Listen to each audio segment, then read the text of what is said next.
Long before Keaton, Kilmer, Clooney, and Christian Bale played Batman, there was a classic TV series starring Adam West in the title role. And you're about to meet Wally Wingert, who is batty for anything and everything that has to do with the campy TV series. And he has an incredible collection to prove it. Take a look.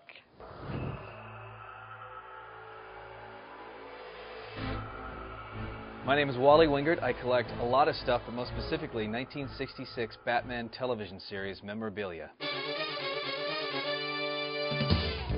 I am a voice actor. I do a lot of cartoons, promos, commercials, session singing, you name it, I'll do it. Batman was the first conscious recollection that I have of wanting to be a performer, of wanting to put a costume on and be someone else. I remember watching the show and being taken by its color and its action, and of course it stars Adam West and Burt Ward.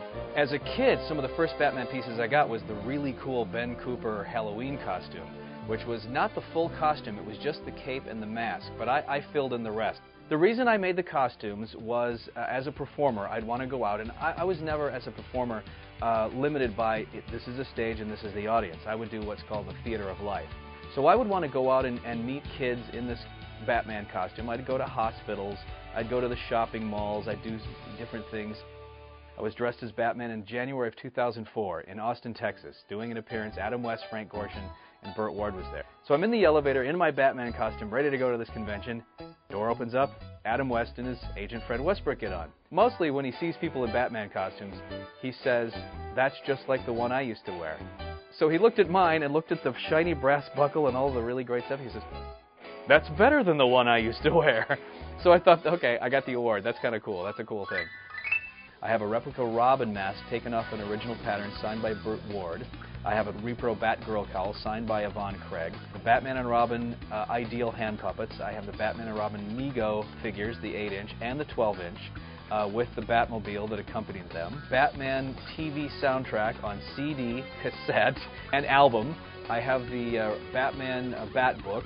I have Adam West's biography, Back to the Batcave. I have Burt Ward's biography. I have Yvonne Craig's biography. I have tons of paperwork letters from Adam West that I got when I was a kid. I have a replica Batman costume, a replica Batgirl costume, a replica Robin costume. I have the Bob Kane original sketch that he did for me, as well as a sketch that he did in the inside covers of my Batman scrapbook of Batman and Robin, and also the Penguin and the Joker. I have Batman bubblegum cards. I think one of the only things I don't have is the lunchbox, and you said you had the lunchbox. I might be making you a deal for that. I don't care if you skated along the sidewalk and it's scratched up. I'd probably want it. Does it have the thermos? You don't have the thermos? Oh, no thermos. Okay, deal's off. Sorry. I gotta have the thermos. Holy big fan, Batman. Please welcome Wally Wingert. Great, how are you? Great, how are you? Good to see you. Terrific. Thank you for having me. Yeah, well, my goodness, you are a fan. I absolutely am. There's no doubt about that. You won't get any argument from me on that. How exciting. That's great. I love to see that kind of passion. Oh, good. Tell me about this plaque here. Well, as you well know, when you're on a movie lot or a TV lot working on a show, lots are huge, and you have to get your actors and actresses around expediently. So they'll give you a Schwinn bicycle to drive around. This is before golf carts in 1966. This came off of Adam West's original Schwinn bicycle that they gave him to drive around the Culver Studios lot. And the day this series was canceled, there was a little old man named Felix there working as an electrician saying, "Oh, I think I'll take these off and refit it with new name plaques for the new actors because the new shows are coming on." So he said, "Well, I think I'll keep this." So in 1988, Felix knew I was a fan, and he used to walk his dog around Culver City all the time and said, "I'd like you to have this because this is something I got off the lot." I said, "Wow, that's really nice." So even though it didn't see actual screen time, it's still kind of a nice piece from the Batman lore. So no kidding, and it's got his name on it, yes. Adam West. And it's double-sided too, so he could I see it over which here. was his bike the other way. So it's pretty cool. You can tell it's got the old original screws, and it's got the hand-painted Adam West lettering because some guy in the paint department cut it out of wood and painted it with a lot of loving care. That's very kind of exciting. neat. Yeah. What's under here? Well, I am such a Batman fan and an Adam West geek, and I wear that term proudly, that I had a Disney sculptor and animator. I commissioned him to actually do an Adam West bust, similar to how he looked in 1966. You ready? Yes. Okay, this is the unveiling. This is the first time it's ever been shown anywhere. Ready? Here we go. Voila, look at that. Oh, my goodness. Isn't that nice?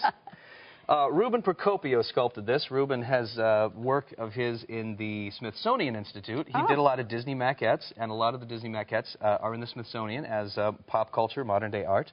This mask, I mean, was that? Well, this is an actual Adam West head cast that we took in 1995, because normally you've had your face cast, I'm sure, for different effects, makeup effects and stuff. Only once I had it Well, they put you under the goop? Yeah. Well, they have a new technique now. It's done cybernetically. It's really cool. They scan you, and then a high-powered fine-point tool carves it out of rigid foam. What we did is we sat Adam down and had a full 360-degree scan done of his head, and this is, then we made a mold, and then we made a fiberglass master, which this is, and we had it kind of painted in a lifelike fashion and with glass eyes.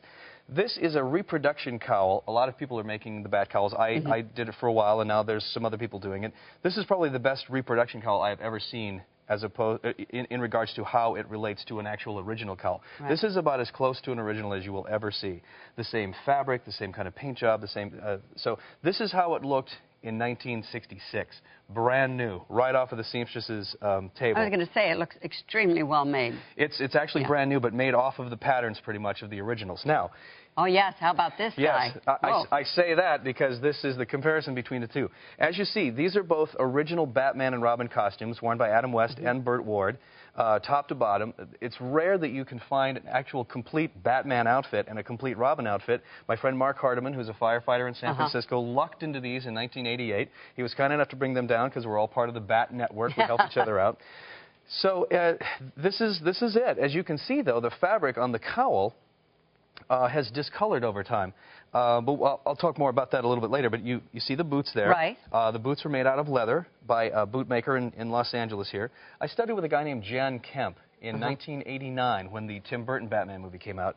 And I'd always wanted to know how those costumes were made. And I finally met Mr. Kemp at a Batman screening of the 1966 film, because they were re-premiering it across town when they were doing the 1989 film. And now, who actually wore this? Or is this? This was Adam West. Yeah, this is an actual Adam West costume. Because he didn't have a whole lot of muscles, did he? Well, no. That's stretchy material. It's stretchy material, yes. Batman's muscle was up here. I see. He was a thinker. He was a thinker, yes. Yeah. That was what was so great about Batman. He didn't need he had physical prowess, but his brain was really what it was all about. Yeah, he wasn't all about beating people up necessarily, but he would if he had to. It was really wonderful. And what about Robin? Is that authentic? Rob, this is Burt Ward's outfit as well. Oh, my goodness. The suede Robin shoes, and he used to wear tights, you know, so you wouldn't see the hairy legs. And just the whole, this was an actual, just a T-shirt right here that they dyed the color that they needed it for the show. The gloves were made by Hammer Gloves in Hollywood. It's a glove maker. Hammer Gloves is now Gloves by Gaspar. She actually bought the company from Mr. and Mrs. Hammer back in the 60s, so she has still the original patterns, which is very fascinating, that those things would even still be around. So, yes, top to bottom, Adam West and Burt Ward, this is what they wore, even though, 40 years ago they looked a little bit better. But as you can tell, the spandex in this material wouldn't hold the blue dye quite as well. No. So over time it faded to kind of a purplish berry color, and you can see that's starting to fade as well, because this was all the same type of material here. This was a different kind of fabric, so this held its color a lot better. Well, Wally, I think this is absolutely amazing. I wish you luck. I hope you find the lunchbox with the thermos. Thank you. We'll hold good thoughts for that. I appreciate that. And we thank you so much for coming. Thank you very much. And it's these rubber gloves so we don't get fingerprints on anything, okay? I won't touch. We'll be right back.